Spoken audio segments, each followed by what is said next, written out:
My name is Jinny Wong, and I'm a Toronto-based actor.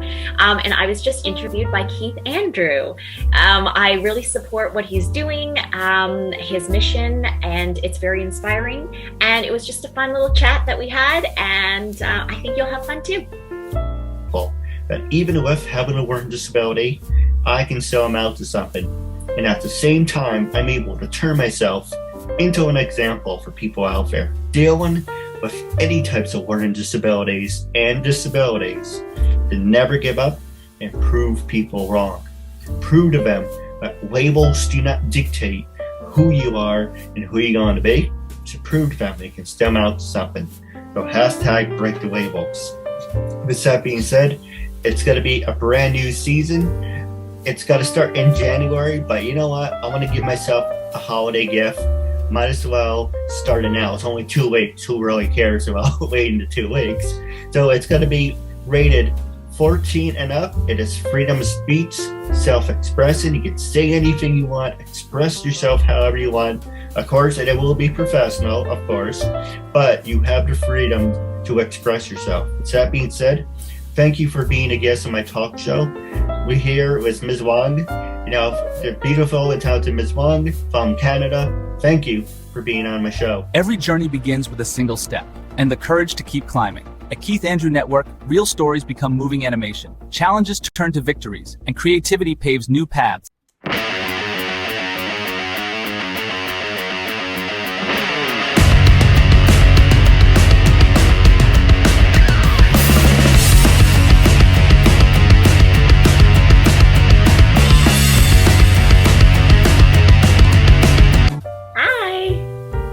Thank you for having me. The honor's all mine. Now, I'm going to ask you some easy questions and then some hard-hitting ones. Okay. So the first one, it's called icebreakers. So it's actually, I call it icebreakers roundup. Roundup means, actually, I bullshit myself. Icebreakers, like, okay, the first time we're meeting, roundup is actually when we round up the question at the end. Don't mind me. When I don't do my interviews as late, my disability shows more, so brain fart. So the first one I want to ask you is tell our audience a little bit about your background and how you came to do what you do now. Okay, so I guess I started acting when I was going into high school. So we were really lucky here where I live in Mississauga, is where I grew up, Mississauga, Ontario. And there was an art school. So I had 3 older siblings, and they all went to an art school called Poplar Park, and they all went for visual arts. So when it came time for me to go to high school, my mom was like, oh, so you got to start getting your art portfolio ready. And I said, oh, I don't need one. I'm going to do a monologue. So she was quite surprised, and she didn't really know what to do with me at that point. And so yeah, we just tried something new. She registered me at the local high school just in case if I didn't get in. But lucky for me, I made it, and that's where I learned a lot of. It was more theater stuff that I did. And then upon graduation, though, I decided to I really wanted to go away for university. I wanted to. You're kind of told all your life that being an actor is quite unrealistic. So I was trying to be realistic. So I went to a regular university. I went to Western, which is actually kind of known as a party school. There are some serious students there, but I didn't really fall into that category. Not for the subjects I was studying anyway. So upon graduation from that, I was just trying to pay off my student loans. I didn't really know where to start. I was trying to get a real job, but at the same time, I still really wanted to pursue acting at that point. But I didn't really know where to start. As a person of color, it's kind of hard to imagine yourself in, especially theater. TV was starting to break in a little bit, but the roles, I remember going to some of those auditions, and it's either you're specifically going for like a Asian Chinese network, or you might get in as, a side token, Asian person on a show, or something, or not, not even a show, right? Even like a commercial, just like in the background. So, anyway, but I was really lucky. I saw an open call for a Disney Cruise Line, and I went, and I auditioned, and I got a role, where I did stage shows, as Mulan, and that was really fun. I did that for 3 contracts, but it was on a cruise, so I had to be away from home a lot, which was fun for the first couple times. But after that, my sisters were having kids, they were married, I kind of wanted to settle down. So I came back, and I became a flight attendant, while also still trying to audition on the side and stuff, but the scheduling was hard. Eventually I did get back into TV and film. It was hard to do theater because of the time commitment. But yeah, and then I stopped again. I kind of started and stopped with the acting thing many times. And after I had my second child, after the mat leave, I decided, you know what, I'm just gonna go for it. I'm not gonna wait for the baby weight to come off. I'm not gonna wait for, in case we have another baby, I'm just gonna go. I'm just gonna get some headshots. I'm gonna start submitting myself. And that's what I did. And that's when I landed Cutie Pugs as a series regular. And then that was sort of, I would say that was sort of my start, like 2017 when I shot that. It didn't air until 2018, but that's when I started doing TV film. Absolutely. And by the way, you are beautiful. But the more I look at you, I'm like having deja vu. Is this the first time we did the interview, or is this the first time we met? Because the more I listen to you speak, I'm like, well, I guess it sounded really familiar. It's like, did we ever do an interview before? No. Okay, so I'm getting you confused with somebody else. I'm like, why does this sound so familiar? Anyways, brain fart on my part. But I don't know. Maybe we're just, in the right spot at the right time, talking about the right stuff. No, absolutely. Now, I'm going to ask you about. Actually, we can get to the whole stereotypes in a little bit, but I want to ask you about your background. Have you ever thought about being a interpreter or translator? No, I'm not. Even though I was born and raised in Canada, and my parents did speak Chinese to us, Cantonese, and I would say growing up, I learned English and Cantonese probably at the same time because I had older siblings that were speaking English at home. And of course, and my mom knew English. So it was sort of 50-50. But by the time I was 15, my parents got divorced. My dad moved out. So my mom was there, but then she moved to Vancouver for work. And because I had older siblings, I didn't have to move, which again, very lucky. So I got to stay, and then it was just the 4 of us in a house speaking English all the time. So I took Chinese school on Saturdays, until grade 9, and then that was it. So I'm really not that fluent in Cantonese anymore, or maybe I don't think I was ever. The reason I bring it up is I'm actually, as you saw from my network, the Keith Andrew Network is internationalized. So I covered all of US from the different cities. Now I do Canada, England, Australia. I actually did my first Japan episode yesterday. I think, or yesterday, the day before.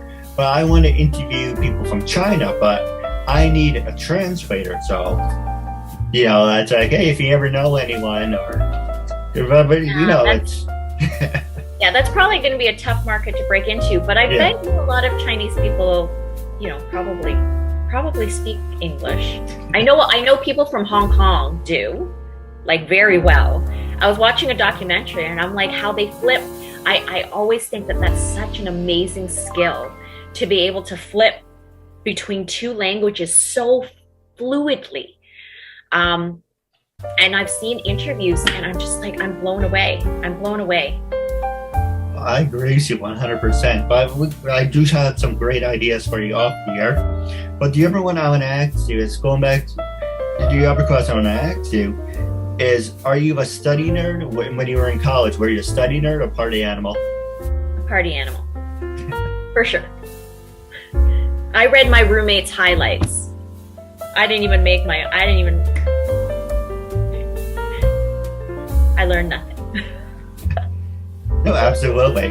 For me, I always try to find the middle. But I never went to college, but I always try to find the medium and everything. Yeah, Well, I mean, I did really well in high school. I think that I worked harder in high school, but I think because I grew up in a really strict household, when I went to university and I was free for the first time, you know, I just went for it. Because it was just like, it was such a whole new world for me. You know, it's funny, when I think of college, have you ever seen Futurama?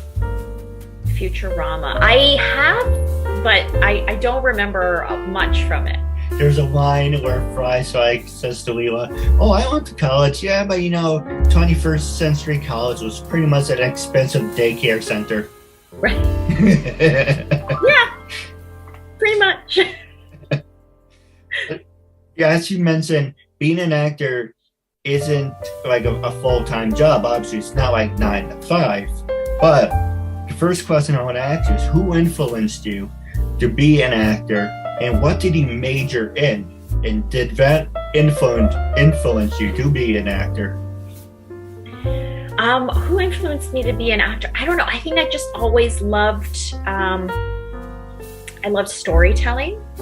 And I was just inspired by all the movies, you know, growing up. Like, I always watched movies. I was always really into TV, like really into movies and television. And I guess I just wanted to emulate what was happening on screen.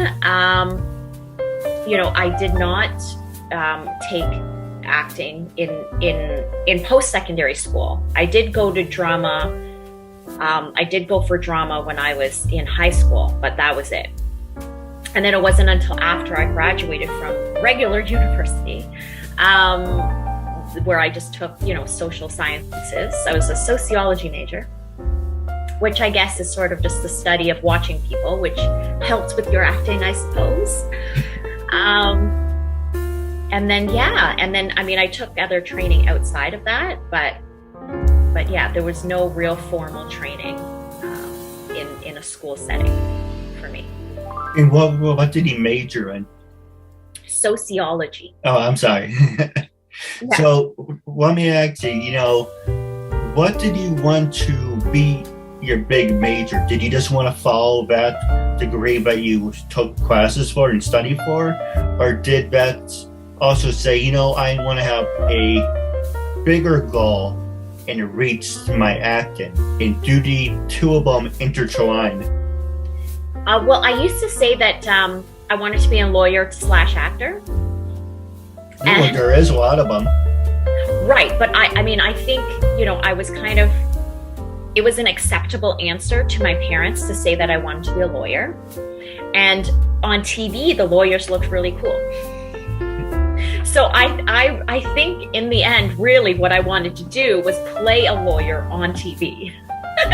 Is what I wanted. Because I think so when I went to university, that was sort of my thing. I was like, oh yeah, okay, I'm gonna go become a lawyer. So it was like undergraduate. So what do you take? So like I was a philosophy major. And it was just sort of like, as I was taking the classes, as I was doing this stuff, I was like, what am I thinking? I was like, this is not what I'm interested in at all. You know, like figuring out what a real lawyer does. I'm like, this is not fun. You mean you don't just go and like say I object and argue with people? Like, there's so much other work you have to do. I don't know if I want to do this. So I kind of just came to the realization, and it's also really, really expensive. I mean, as you know, I mean, schooling, I think in the States is even more expensive than it is in Canada. But it's really, it can be quite unrealistic for many. to even go to university, but to then move on and go into law school or some other, master's or whatever it is. And I was like, I'm in enough debt with my undergrad. I don't need more debt. And to go down a path, like I was really just like, you know what, I'm glad that I came to that conclusion. And I didn't just keep pushing myself to go down a path that really deep down inside I knew I didn't want to do. Because so many people do that, right? Because of their parents' expectations and other things, right? So I'm glad that I didn't fall into that trap. But yeah, I think my goal is always just to be a full-time actor. And so I'm getting there. No, absolutely. It's all about baby steps. Yeah, actually, I have one thing, I have diarrhea of the mouth, so if something pops into my mind, I just blurt out. Yeah. Are you a fan of Family Guy? A Family Guy? I think I used to watch it a little bit, but I wasn't a huge fan. I liked Simpsons.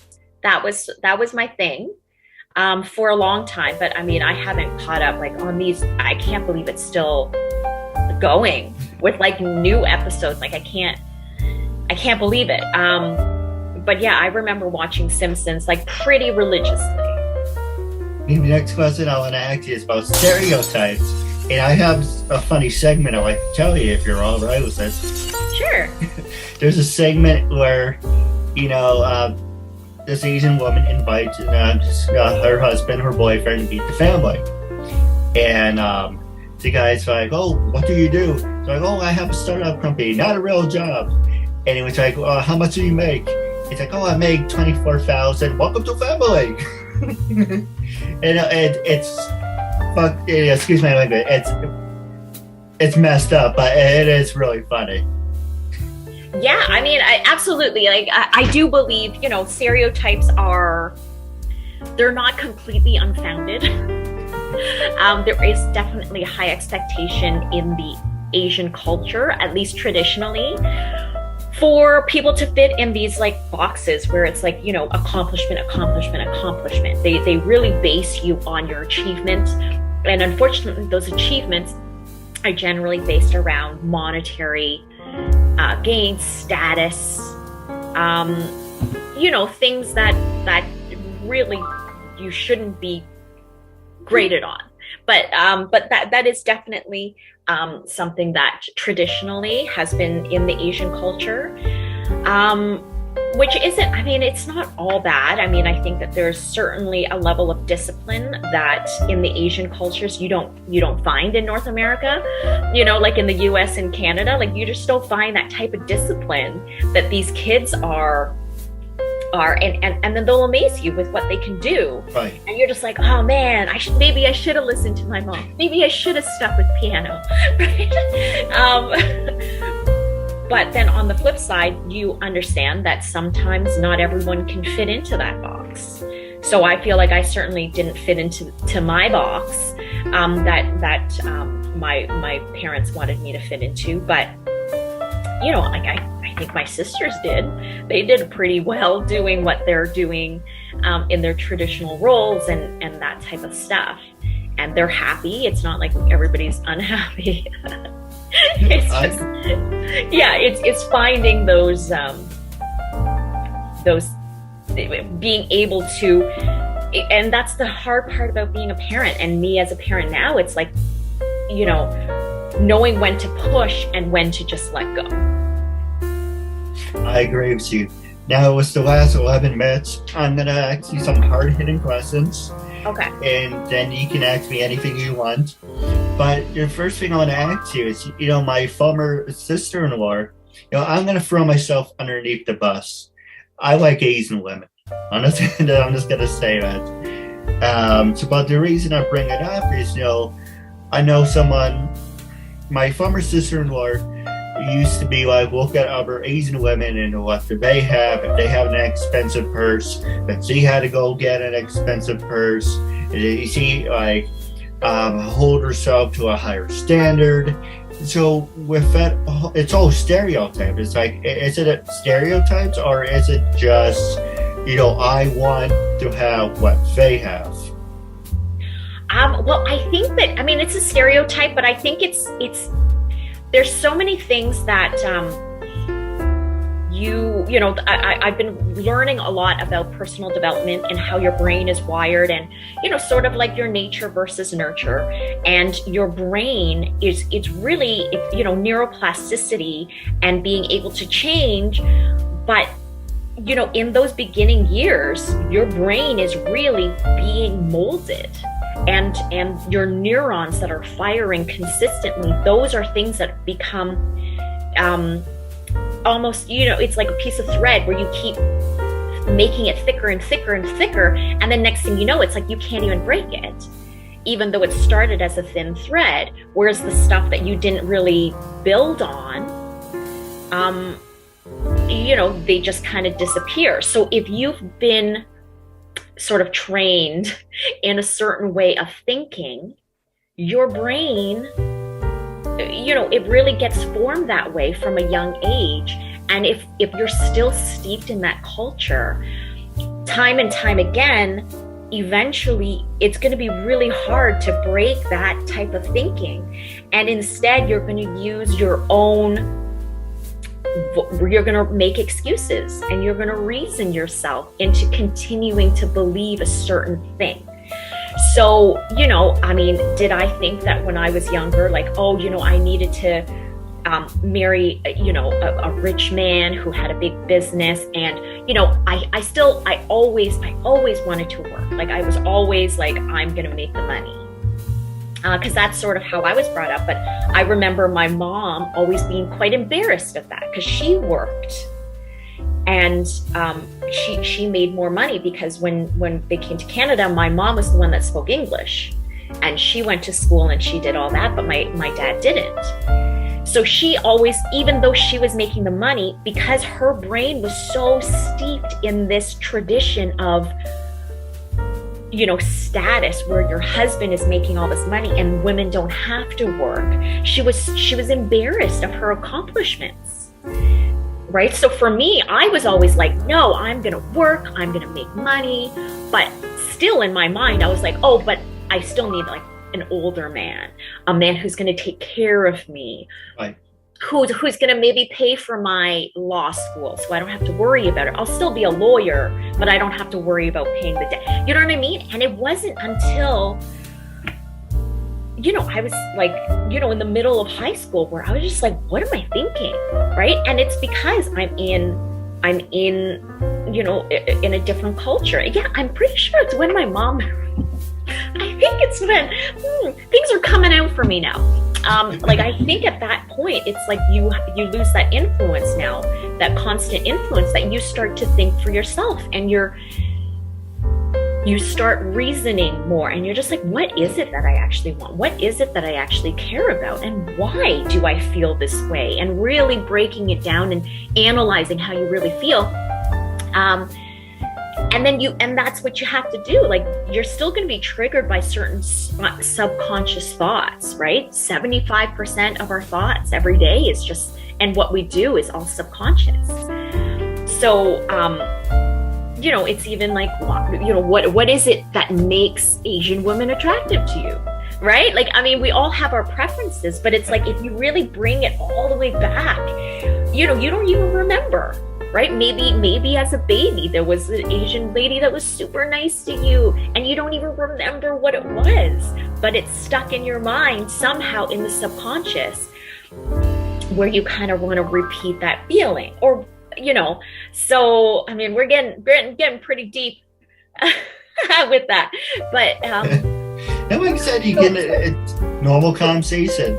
Yeah. So, these stereotypes, they do come from somewhere. They come from a culture, but culture changes. Right. And as there's an evolution and different cultures are mixing, that's when you're getting that evolution. And, it's things to be aware of when we're making generalizations about people and cultures. But it's like, it stems from somewhere. yes, we acknowledge it's changing, but it is funny because a lot of it is true. It's true. I give you an example. I don't talk to my other side of the family because they're assholes, but they start off really sweet, and one of them, I don't know, I throw myself under the bus, but I really don't give a shit. That's saying uncensored. But one of them was really nice, and then she became a lawyer, and then all of a sudden, from being very sweet, saying I'm never going to turn, I'm never gonna be a stuck-up bitch, to all of a sudden she's like, oh, I have to have this Gucci bag, and I have to have this Louis Vuitton, and I have to have millions of dollars, and now I have a nanny. I'm like, Jesus. It's like I said, uncensored. Jesus Christ, you really became a giant hypocrite and saying you're never going to become this person, but here you are, being this giant person. You have to have your own nanny. You have to have this. You have to have expensive things. Yeah. So it's like you said, it's you marry into family, marry someone, not even marry into family, marry someone who has money, and then all of a sudden you're entitled. And it doesn't matter if it's an Asian thing, it's a white thing. It has nothing to do with stereotypes. It means if you have an addictive personality, it's a drug. It's someone who likes boxing, and then they constantly get into fights. It's a drug because you like that adrenaline rush. If you like gambling is a drug because you like that adrenaline, oxytocin, or whatever the hell you want to call it. It makes you go back into more and more. But I made a promise to myself a long time ago. I do want to become famous, but I will work a 9-to-5 job. I will stay the same person who I always am, and I will never change myself. Yes, if I had millions of dollars, I don't have to worry about taxes and health care and worry about being on my own. But that's a safety net. You should always have a safety net of saying, I am better off and I'm secured, but mentally, you should stay the same person who you always are. Right. Absolutely. And I mean, I think that sometimes it just becomes a thing, right? I mean, not knowing your sister-in-law or everybody's specific situation, it's like, now you've entered in, it's like all of a sudden you've entered into a different culture. Now the people that you're running with have this certain level of, belongings, where it's like, okay, so everybody's driving a Porsche. I don't really want to show up in my Honda anymore, right? Because maybe they're making fun of her. Maybe she feels that it negatively influences how she right, to clients. Like maybe clients are like, I want a lawyer who's so successful that they have a Porsche. I don't want a lawyer that's, running around driving a Honda, right? And again, that's also the client, having this poor view, because Hondas are great cars.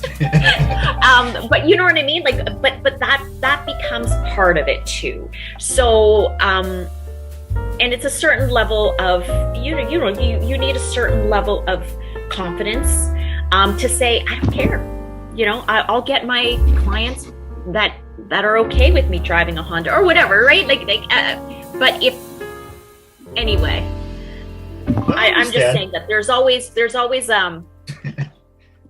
something that when you enter, it's like you enter into a different level, like you level, and it's not necessarily leveling up. I don't want to say like you're leveling up or leveling down, but you've just entered into an alternate sort of universe. And it's like the players here operate differently. So it's either you try to blend in and fit in with that group, or you stay at your whatever skin that you were in, and then you're always sort of that outcast. I agree with you. Now I do have a couple questions for you off the air, but wrapping up our talk show, I want you to be brutally honest. When I first approached you, and be a guest on my talk show. What made you say yes? How do you feel now? And would you recommend it to other people? Yeah, I mean, what made me say yes, like, I love to talk, as you can see, I talk a lot. I believe in what you stand for. And yeah, I would recommend this. This is a fun little way to get to know people, and just to spend some time chatting with like-minded individuals, I guess. I appreciate it. I have like 50, maybe like, let's see, I have like 25 questions on over here, plus 14. I think that's like 35 questions, give or take. Let's just say 40. I have 2 pages worth, but we always stayed on the first section. But like I said, I'm not easily good at reading a script, so it's always good to get back into the rhythm. But I do want to ask you one more thing before we go and talk off the air, is what is next for you? What's on the horizon, number one, and how can our fans and listeners get in touch with you? So what's on? I mean, I've still been auditioning. Year's not over yet. I'm still aiming to line up work for the new year. And I started coaching fellow actors, and I've started one specific account, like on Instagram, for beginning actors. So what I found was, when I was trying to break into the business, all the acting classes that you take are for scene study, right? So that means that they're training you to read 5, 6, 7 pages of sides where you have a pretty good role that you can break down and you can analyze and you can do all this work. But when you're first starting out as an actor, most of the time you don't have any lines. You don't have any lines, or if you do, it's like, oh, can I take your order? You don't have the luxury of like, oh, so what's my backstory and what's all this stuff? And then you walk into an audition and you're like, can I take your order? Or you don't know what to do. You don't know how to present yourself. You don't know what it is that matters. And then you end up in this loop where you're just like, I'm trying to do what I think they want me to do. Which, you're never going to know. You're never going to know what they want. Which is another thing that you kind of figure out as you're in the business for longer. And because it's such a high rejection rate job, you really have to develop a mindset, and it's the mindset that really sets you apart from other actors. And these are just the things that I want to share, along my journey. I've learned these things from multiple different coaches. Like I don't believe that you learn this, from just one person ever. And they can be spectacular, but you take what resonates with you from that person, you take it, and then you might hear the same thing from somebody else, but it's going to resonate differently. How they speak, how they hold themselves, or maybe it's just the timing. It's going to click for you, and you're just like, oh my God, like I've heard it before, but not like that, and now I get it.